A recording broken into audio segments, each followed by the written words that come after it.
Gasté $24.000 en un viaje familiar a Hawái. Pero ellos sabían desde el principio que yo no iba a subir a ese avión. Me llamo Javier. Tengo 52 años, 2 hijos, un taller de carpintería, y una espalda que suena como una caja de cereal cada vez que me agacho. Durante casi 30 años estuve casado con Laura, mi novia de la universidad, mi compañera de vida, hasta que la muerte nos separe, hasta que el boarding pass nos separó primero. Tengo un hijo, Tomás, que cree que el mundo gira en torno a sus emprendimientos digitales, y una hija, Sofía, que heredó la sonrisa de su madre y también, tristemente, su habilidad para ocultar lo que piensa. No soy perfecto, ni de cerca. Pero si algo hice bien, fue tratar de mantener unida a mi familia. Al menos eso creía. Todo empezó con la idea de unas vacaciones familiares. Ya sabes, de esas que salen en los comerciales, todos riendo, tomando jugos tropicales con sombrillitas, abrazos al atardecer. Las cosas en casa llevaban un par de años raras. Las cenas eran silenciosas, los mensajes de WhatsApp se respondían con bokeh, y Laura siempre tenía una reunión, cuando yo sugería salir. Pero yo pensaba, un viaje, eso lo arregla. Necesitamos tiempo juntos. Así que saqué la billetera y reservé el viaje soñado. Suite frente al mar, excursión en helicóptero, clases de surf para los chicos, una cena romántica solo para Laura y yo. Incluso encargué unas camisas hawaianas ridículas que nadie quería usar excepto yo. Todo estaba fríamente calculado. O eso pensaba. El día del viaje, en el aeropuerto, Laura estaba inquieta. Tomás no paraba de mirar su celular y Sofía no me hablaba mucho. Pensé que estaban cansados. Yo cargaba las maletas, hacía chistes malos, tratando de levantar el ánimo. Cuando llegamos al mostrador para hacer el check-in, la empleada de la aerolínea frunció el ceño. Disculpe, señor, solo hay 3 boletos en esta reserva. Me reí. Pensé que era un error. Yo había comprado 4 boletos. Los tenía todos impresos. O eso creía. Revisé mi correo. Nada. Solo había 3 nombres, Laura, Tomás, Sofía. Mi nombre no estaba. Debe ser un error del sistema, dije. Yo los compré todos. Yo pagué. Laura evitaba mi mirada. Sofía apretaba los labios. Y Tomás, mi hijo, mi bro, me puso una mano en el hombro y dijo: Papá, queríamos hablar contigo antes de subir al avión, pero esto es lo mejor. Necesitamos este tiempo los 3. Vos podés volver a casa. Me quedé congelado. Pensé que era una broma. Una de muy mal gusto. Pero no lo era. Ellos habían planeado dejarme atrás. El viaje no era un reencuentro. Era una salida. Solo que yo no estaba invitado. Cuando se fueron caminando hacia el control de seguridad, Laura se giró y me dijo, sin una pizca de emoción: Te mando un mensaje cuando lleguemos. Cuídate. Y así, con el corazón en los talones y un café aguado en la mano, me quedé sentado en el aeropuerto, sin vuelo, sin familia, y con 56 llamadas perdidas al día siguiente. Porque lo peor no fue que se fueran. Lo peor fue lo que descubrí después. Volví a casa esa noche manejando como un zombi. No puse música. No había ruido, solo ese zumbido blanco del aire acondicionado y el eco de la frase de Tomás: Vos podés volver a casa. Como si fuera un extra en mi propia historia. En la mesa del comedor, junto a las facturas acumuladas y el collar del perro que había muerto el año pasado y que nadie había querido tirar, me senté y abrí mi celular. No tenía mensajes de Laura. Ni de Sofía. Tomás había mandado un escueto: avísanos cuando llegues. Nada más. Eso era todo lo que mi familia tenía para decirme. Después de gastar lo que costaba un auto usado en ese viaje. Después de años de sostener esa casa, ese matrimonio, esa farsa. Pensé en llamarlos. Pero no sabía qué decir. ¿Por qué me dejaron? Sonaba patético. Esto es una broma. Claramente no lo era. En cambio, abrí el correo. Busqué la confirmación de la compra. Y ahí lo vi. Había una cancelación de mi boleto hecha 3 semanas antes. Alguien había llamado a la aerolínea y pedido un reembolso. Mi nombre eliminado. El dinero vuelto a la tarjeta. La misma tarjeta que usó Laura para comprar un nuevo conjunto de maletas por Amazon. El estómago se me cayó a los pies. Esto no fue improvisado. Fue premeditado. Planificado. Frío. Al día siguiente, cuando me desperté, tenía 56 llamadas perdidas. Todas de Laura. Una tras otra. A las 3 de la madrugada, a las 4:20, a las 5:50. Al principio me asusté. Pensé que había pasado algo. Pero luego llegaron los mensajes. No abras la puerta. Ignóralo si llama. No contestes. Y luego uno más. Si aparece, llama a la policía. Ahí dejé el celular en la mesa. Sentí un escalofrío. Algo más estaba pasando. Alguien, o algo, me buscaba. Y yo no tenía ni idea de qué estaba por descubrir. Revisé las cámaras de seguridad. Instalé un sistema barato con sensores que había colocado yo mismo meses antes. No era sofisticado, pero bastaba. En los vídeos, nada. Ni un coche extraño, ni personas rondando. Solo el viento moviendo las hojas del árbol frente al porche. Aún así, sentía que algo no encajaba. Fui al banco. Revisé movimientos. Una transferencia grande, reciente, de nuestra cuenta conjunta a una cuenta desconocida. Nombre, Carlos G. Martínez. Nunca lo había escuchado en mi vida. Y sin embargo, Laura le había enviado $10,000 la semana pasada. Añadido a eso, compras de hotel en Honolulu con el mismo nombre en la reserva. Me senté en el estacionamiento del banco y solo pude reírme. Bajo, sin ganas, como quien se entera que lo atropellaron y luego encima le pasaron la factura. Laura no solo me dejó. Laura me estaba cambiando por alguien más. Y no me había dejado solo. Me había borrado. Como si fuera un error administrativo en el Excel de su vida. Pero si pensaba que yo iba a quedarme callado, no me conocía tan bien como creía. Esa misma tarde, fui a buscar una carpeta que guardaba en el fondo del taller. Dentro había copias de documentos, cuentas, y un viejo pasaporte vencido de Laura. Al abrirlo, noté algo que no había visto antes: tenía sellos recientes. No debería tenerlos. Ese pasaporte no estaba vigente.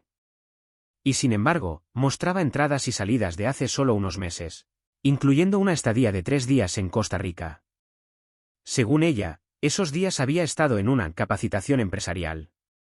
Ya veo. Encima de eso, noté un recibo arrugado metido en medio de unas revistas en el baúl del auto: alquiler de coche en Hilo, Big Island. A nombre de Carlos G. Martínez. Fechado 3 semanas antes del viaje. Ahí lo entendí todo. El viaje familiar era solo una pantalla. Una excusa para desaparecer conmigo dentro del mismo país. Para alejarse lo suficiente y empezar algo nuevo con ese tipo, sin ruido, sin escándalo. Y dejando el papel de villano en mis manos, el esposo amargado que no fue de vacaciones. Pero algo había salido mal. Ese Carlos había aparecido, o quizás había dicho algo que cambió todo. Por eso los mensajes urgentes. Por eso el tono de alarma. Laura había preparado su salida. Pero no había previsto que el nuevo pasajero no tenía frenos. Esa noche, revisé su computadora vieja. No la usaba hace tiempo, pero nunca la borró. Y ahí estaba, un archivo titulado Plan K. Lo abrí sin saber si quería saber más. Pero no podía parar. Dentro había un itinerario detallado, fechas, vuelos, nombres falsos, transferencias. Y fotos. Muchas fotos. No de paisajes. De él. De Carlos. Con Laura. Abrazados. En la playa. En un restaurante. En mi casa. Una, particularmente, me revolvió el estómago: estaban en mi taller. Laura sentada sobre mi banco de trabajo, riendo. Carlos con una copa de vino. Esa copa era mía. Esa sonrisa, no. No sabía si llorar o prender fuego todo.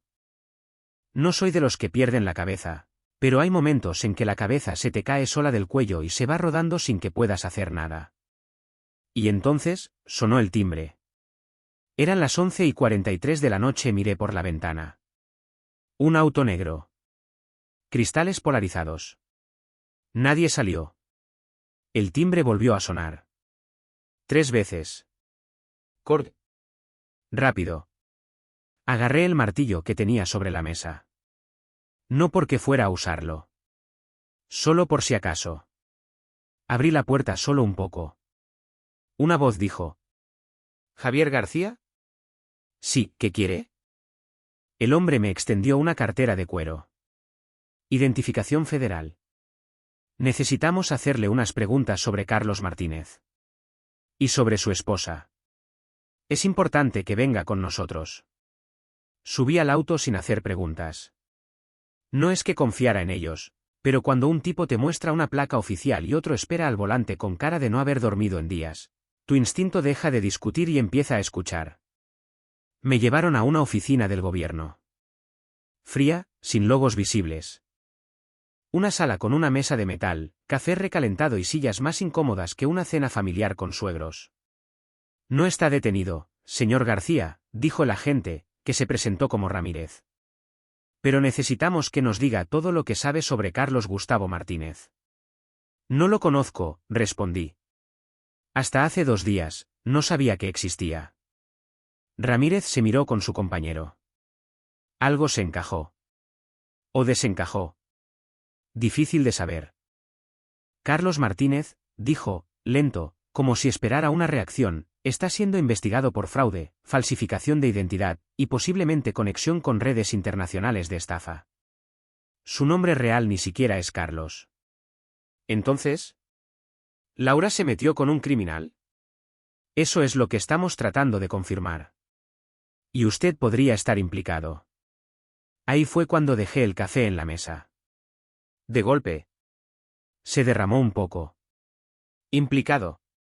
¿Yo? Si me dejaron tirado en el aeropuerto como un abrigo viejo. Precisamente. Eso es lo que nos desconcierta. Usted pagó el viaje. Todo. Y luego fue excluido.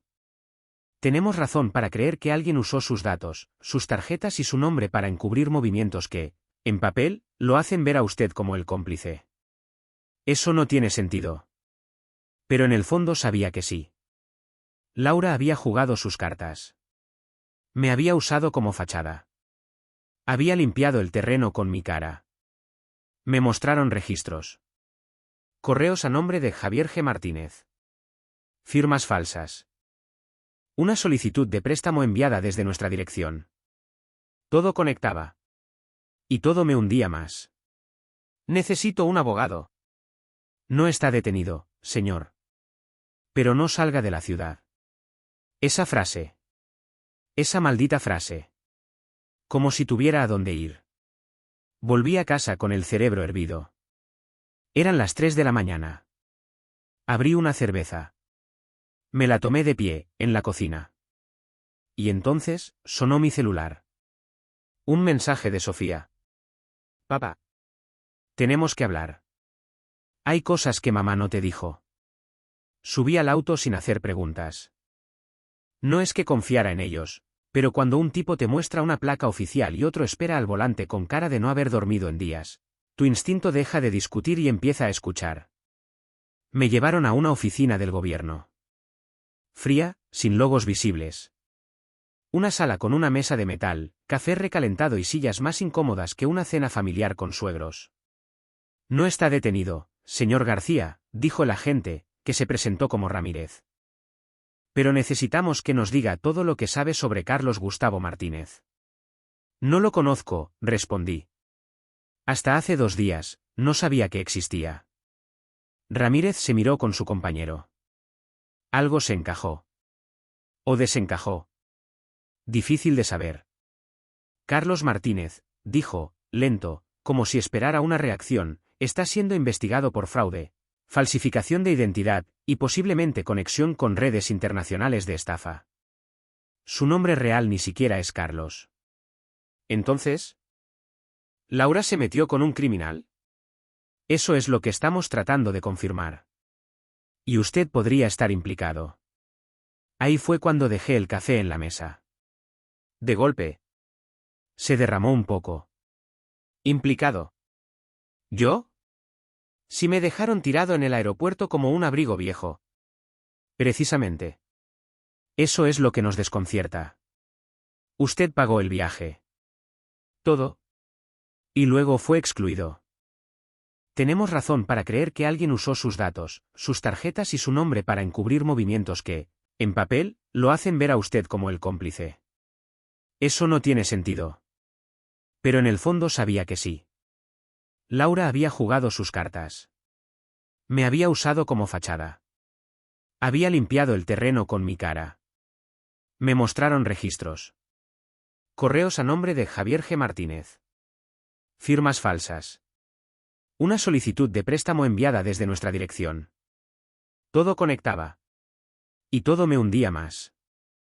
Necesito un abogado. No está detenido, señor. Pero no salga de la ciudad. Esa frase. Esa maldita frase. Como si tuviera a dónde ir. Volví a casa con el cerebro hervido. Eran las 3 de la mañana. Abrí una cerveza. Me la tomé de pie, en la cocina. Y entonces, sonó mi celular. Un mensaje de Sofía. Papá. Tenemos que hablar. Hay cosas que mamá no te dijo. Me quedé mirando ese mensaje como si fuera una dinamita con la mecha encendida. Porque sabía, muy dentro, que si mi hija me escribía eso, era porque las cosas eran mucho peores de lo que ya parecían. Le escribí, y estoy en casa.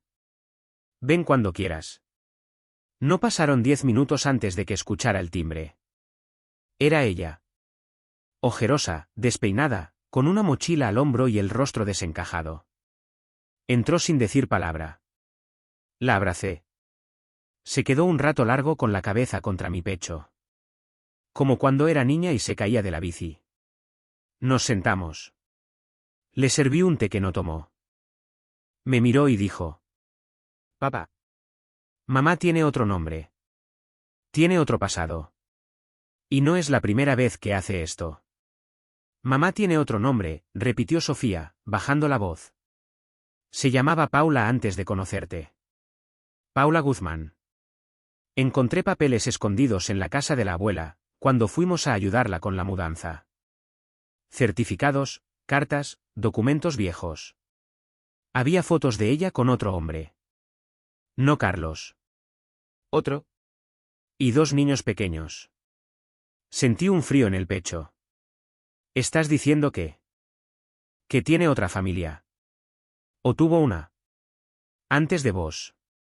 Y que huyó de ellos. Cambió de nombre. Se reinventó. Vos fuiste su nuevo comienzo. Su nueva vida. Me costaba respirar. Era como si todas las piezas del rompecabezas, que nunca habían encajado del todo, por fin se alinearan. Pero la imagen final era terrible. Sofía sacó de su mochila una carpeta.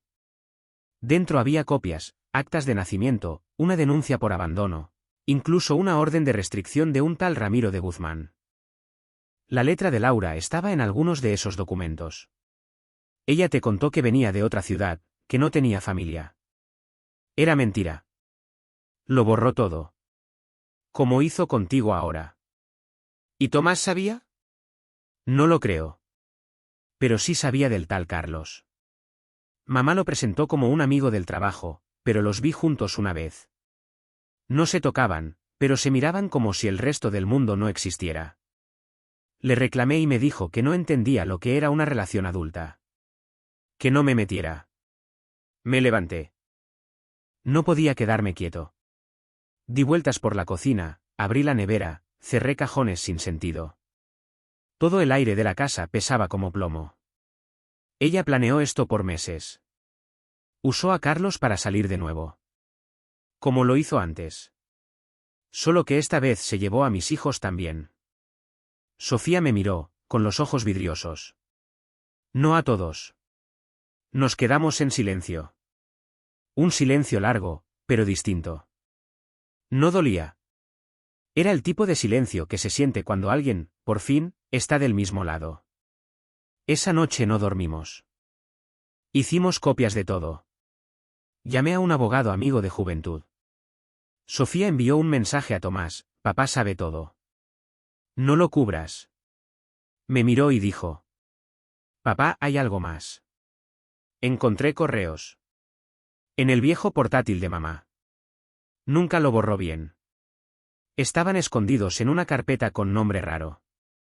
Decía marea baja. Y había mensajes con Carlos.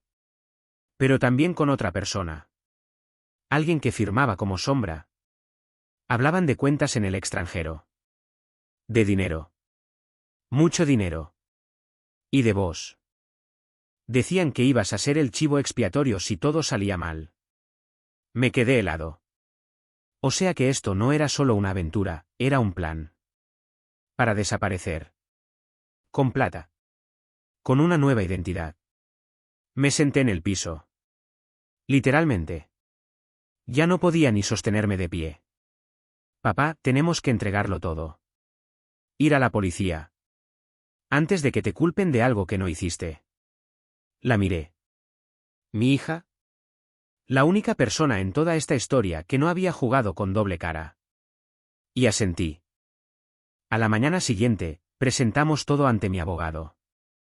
Archivos, correos, papeles. Y luego fuimos a la estación de policía. Al salir, con el recibo de denuncia en la mano, miré el celular. Tenía una notificación nueva en mi correo. De una cuenta desconocida. Solo decía: si hablas, te arrepentís. Y había un archivo adjunto. Un vídeo. De Laura. En el aeropuerto. Hablando con Carlos. Pero no era una cámara de seguridad. Era alguien filmándolos. De cerca. Abrí el archivo adjunto con las manos temblorosas. Era de noche otra vez, y el silencio en la casa se sentía más denso que nunca. En el vídeo, Laura estaba en el aeropuerto, hablando con Carlos. Llevaban ropa informal, ambos con mochilas. ¿Reían? Y luego ella le pasó un sobre. Él lo abrió, lo miró, y lo guardó rápidamente en su chaqueta. La cámara se movió. No era una cámara de seguridad. Alguien estaba grabando desde muy cerca, con la mano. Alguien que sabía exactamente a qué hora y dónde aparecerían. El vídeo terminaba con un plano del rostro de Laura, justo cuando miraba hacia el lente, como si supiera que estaban siendo observados. Por un segundo, su sonrisa desaparecía. Su expresión cambiaba a algo frío. Algo que me dio escalofríos. Y entonces, en la parte inferior del vídeo, apareció un mensaje escrito. Esto no es solo tu historia. Es la nuestra. Esa noche no dormí. Sofía tampoco. Le mandé el vídeo a mi abogado, y luego a Ramírez, el agente federal. A la mañana siguiente, tocaron la puerta. Esta vez, no era para hacer preguntas. Venimos a protegerlo. La investigación se disparó. Ramírez me explicó que Sombra era un alias conocido en una red de estafadores que operaban en varios países. Usaban identidades robadas, relaciones falsas, y hasta matrimonios simulados para mover dinero, desaparecer y volver a empezar. Laura, o Paula, era parte de eso. Una pieza clave. Y esta vez, algo había salido mal. Carlos no era un novato. Tenía antecedentes en Colombia, Argentina y España. Pero también tenía un ego inmenso. Rompió el protocolo. Dejó rastros. Y según los federales, Laura había empezado a sospechar que él quería huir con todo. Sin ella. La grabación, supieron después, fue hecha por otro miembro de la red. Alguien que también se sentía traicionado. Estaban todos jugándose su última carta, y yo era solo la pantalla. El tipo común, decente, que firmaba los papeles sin hacer preguntas. Ramírez me dijo que interceptaron un vuelo en Honolulu. Laura y Carlos no estaban a bordo. Pero habían estado. Tenían una reserva en un hotel costoso, hecha con mi tarjeta. Cuando llegaron al lugar, solo quedaban las toallas mojadas y una copa de vino a medio tomar. Días después, atraparon a Carlos en Costa Rica. Llevaba documentos falsos y una maleta con más de $100.000 en efectivo. Laura no estaba con él. ¿Y ella? Pregunté, sabiendo que no quería oír la respuesta. Desaparecida. Hasta ahora. Pero creemos que está cerca. Alguien así no se esconde para siempre. Y tarde o temprano, cometen un error. Las semanas pasaron. Mi nombre fue limpiado oficialmente. Se cayó toda acusación en mi contra. Sofía se quedó conmigo. Tomás se alejó. No porque me culpase, sino porque no sabía cómo enfrentarse al hecho de que su madre no era quien pensaba. Y entonces, un día, mientras limpiaba el taller, sonó el timbre. Abrí, esperando cualquier cosa. Pero no esperaba eso.